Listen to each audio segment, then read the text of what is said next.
சுபிக்ஷாவும் சபரியும் மெயினா இவங்க 2 பேரும் பாயிண்ட்ஸ் எங்கேயாவது லூஸ் பண்ணா, தோத்து போனா, இவங்க எங்கேயாவது இது பண்ணா அதை ரசிச்சு கொண்டாடின பார்வதிக்கு இன்னைக்கு பெரிய செருப்படி என்னன்னா இவங்க 2 பேரும் நடந்துக்கவே இல்லை.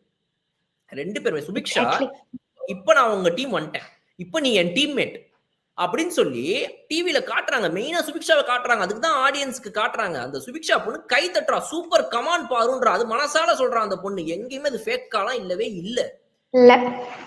இந்த பக்கம் சபரி பாத்தீங்கன்னா அது ஒருவேளை அது நக்கலா கூட சொல்லி இருந்திருக்கலாம்.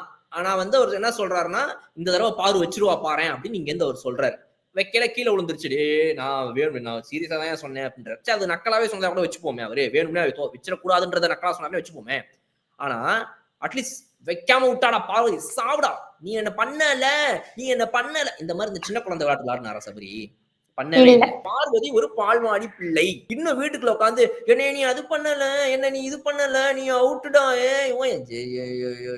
எப்படிலாம் பண்ணாங்க தெரியுமாங்க. அந்த பொண்ணு சுபிக்ஷா ஜெயிச்சதுக்கு அவ்வளோ வந்து கேவலமா நடந்துட்டாங்க, அவ்வளவு மூஞ்சி வார்த்தைகள் அவ்வளவு மோசமான வார்த்தைகள் சுபிக்ஷாவை போட்டு பேசினது. கடைசி வரைக்கும் இதே மாதிரி தன்னை வந்து ஒரு குழந்தையாவே பாவிச்சு இதே மாதிரி கேவலமான வேலைகள் மட்டும்தான் அவங்க இந்த வீட்டுல பண்ணிட்டு இருப்பாங்க.